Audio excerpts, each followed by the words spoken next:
আমরা হারিনি, আমাদেরকে হারিয়ে দেওয়া হয়েছে। এজেন্টদের প্রতি নির্মম অত্যাচার করা হয়েছে, অনেকে রক্তাক্ত করা হয়েছে।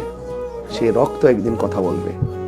আমরা নির্বাচন নিয়ে অনেক ধরনের কারচুপি হয়েছে, অনেক ধরনের সমস্যা হয়েছে।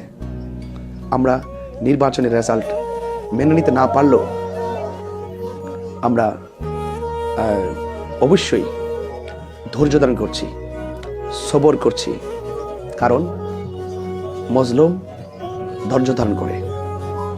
তবে আমি আশা করিনি যে রাষ্ট্রতন্ত্র নির্বাচনকে নিয়ে যে স্বপ্ন দেখিয়েছিল সোনারঘাট এবং মাধবপুর, সেই স্বপ্ন শতভাগ পালন করতে ব্যর্থ হয়েছে।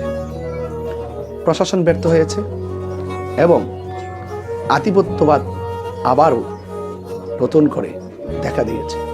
আমি আশা করব আগামীর দিনে যেন এরকম ঘটনার অবতারণা না হয়।